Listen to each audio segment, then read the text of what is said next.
Chapter 4 business services. तो services 3 तरह के होते हैं। पहला बिजनेस सर्विसेज, दूसरा सोशल सर्विसेज, तीसरा पर्सनल सर्विसेज। बिजनेस सर्विसेज वो सर्विसेज होते हैं जो बिजनेस इंटरप्राइज यूज करते हैं अपने बिजनेस एक्टिविटी को कंडक्ट करने के लिए। एग्जाम्पल के लिए बैंकिंग, इंश्योरेंस, ट्रांसपोर्टेशन एक्सेट्रा।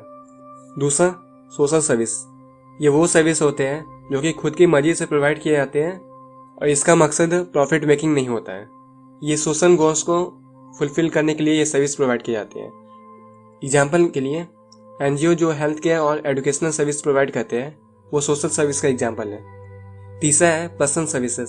ये वो सर्विस होते हैं जो कि अलग अलग लोग अलग अलग एक्सपीरियंस करते हैं। एग्जाम्पल के लिए टूरिज्म, रेस्टोरेंट, क्योंकि सबको इसमें अलग अलग एक्सपीरियंस मिलता है। इस चैप्टर में मेनली हम लोग को बिजनेस सर्विस के बारे में पढ़ना है। तो बिजनेस सर्विसेज के फीचर है, पहला इंटेंजिबिलिटी। बिजनेस सर्विसेज इंटेंजिबल होते हैं, उनको टच नहीं किया जा सकता। दूसरा इनकंसिस्टेंसी, सर्विसेज को हर किसी के लिए हर बार अलग अलग परफॉर्म किया जाता है। तीसरा इंसेपरेबिलिटी, सर्विसेज का प्रोडक्शन और कंजप्शन सेम टाइम पे करना होता है। चौथा इन्वेंट्री, सर्विसेज को स्टोर नहीं किया जा सकता क्योंकि सर्विसेज में कोई टेंजिबल कंपोनेंट नहीं होता है। पांचवा इन्वॉल्वमेंट, सर्विसेज में कस्टमर का पार्टिसिपेशन जरूरी होता है। कस्टमर के पास अपॉर्चुनिटी होता है कि वो अपने सर्विसेज को अपने रिक्वायरमेंट के अकॉर्डिंग मॉडिफाई करा सकता है। अब आगे बिजनेस सर्विसेज के टाइप्स के बारे में पढ़ना है। तो पहला है बैंकिंग। बैंक एक फाइनेंशियल इंस्टीट्यूशन है जो मनी डिपॉजिट करता है और डिपॉजिट किया हुआ मनी पे करता है डिमांड होने पे, और इसी के बीच वो अपना प्रॉफिट मार्जिन अर्न करता है लोन प्रोवाइड करके। तो अब टाइप्स ऑफ बैंक के बारे में पढ़ना है। तो पहला है कॉमर्शियल बैंक।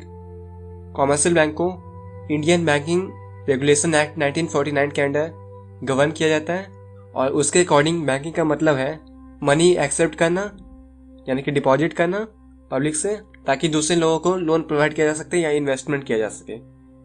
अब कॉमर्शियल बैंक में भी 2 टाइप आते हैं। पहला पब्लिक सेक्टर बैंक।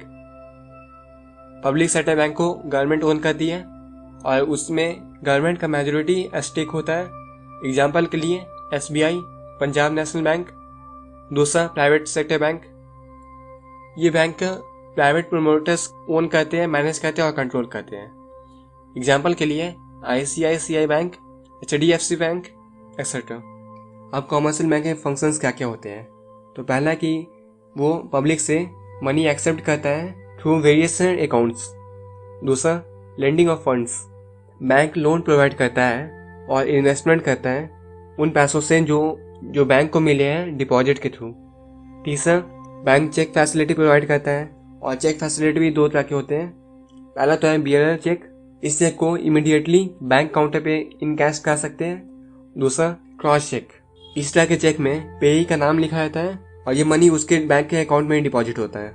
चौथा remittance of funds, bank fund transfer का फैसिलिटी प्रोवाइड करता है वन प्लेस टू अनदर। पांचवा एलाइड सर्विसेज, बैंक कुछ एक्स्ट्रा सर्विस भी प्रोवाइड करता है जैसे bill payment, locker facility. Bank का दूसरा टाइप है कोऑपरेटिव बैंक। इन बैंक्स को स्टेट कोऑपरेटिव सोसाइटी एक्ट के अंडर गवर्न किया जाता है और इनका पर्पस होता है कि वो अपने मेंबर्स को कम इंटरेस्ट पे लोन प्रोवाइड करे। तीसरा है स्पेशलाइज्ड बैंक, ये foreign exchange bank, industrial bank, development bank, export import bank, ये सारे बैंक होते हैं जो कि कुछ स्पेसिफिक नीड को कैटर करते हैं। एग्जाम्पल के लिए आईडीबीआई बैंक को इंडस्ट्री के डेवलपमेंट के लिए एस्टैब्लिश किया गया था और ये भी एक स्पेशलाइज्ड बैंक का एग्जाम्पल है। चौथा है सेंट्रल बैंक। किसी भी देश का सेंट्रल बैंक कंट्रोल और रेगुलेट करता है सारे कॉमर्शियल बैंक के एक्टिविटी को जो भी उस कंट्री में होते हैं। किसी भी कंट्री का सेंट्रल बैंक वहाँ की करेंसी को कंट्रोल करता है। इंडिया का सेंट्रल बैंक आरबीआई है, reserve bank of India. E banking, जो भी बैंकिंग फैसिलिटी इंटरनेट के थ्रू प्रोवाइड किए जाते हैं उसको ई बैंकिंग कहते हैं। इसमें UPI, e wallet, net banking, ये सारी चीज़ें आती हैं। अब इसके बेनिफिट क्या है। तो पहला तो है कि any time service, 24 hours 365 days इसके सर्विस अवेलेबल रहते हैं। दूसरा है कि इसकी सर्विस कहीं से भी हम एक्सेस कर सकते हैं। तीसरा इसमें हर ट्रांजैक्शन रिकॉर्ड होता है। चौथा, इसमें सिक्योरिटी ज़्यादा रहता है क्योंकि कैश कैरी करना रिस्की होता है। पांचवा, इससे बैंक के ब्रांचेस पे लोड कम पड़ता है। इलेक्ट्रॉनिक फंड ट्रांसफ़र दो तरीके से किया जा सकता है। पहला तो है NEFT, national electronic fund transfer. इस मेथड में जब हम पैसे दूसरे अकाउंट में ट्रांसफ़र करते हैं तो वो कंप्लीट अमाउंट नहीं आता, बाकी का अमाउंट बाद में ट्रांसफ़र हो जाता है। दूसरा है RTGS, real time gross settlement. इस मेथड में हम जब फंड ट्रांसफ़र करते हैं तो वो रियल टाइम पे दूसरे के अकाउंट में शो कर देता है और इसमें कंप्लीट फंड ट्रांसफ़र होता है।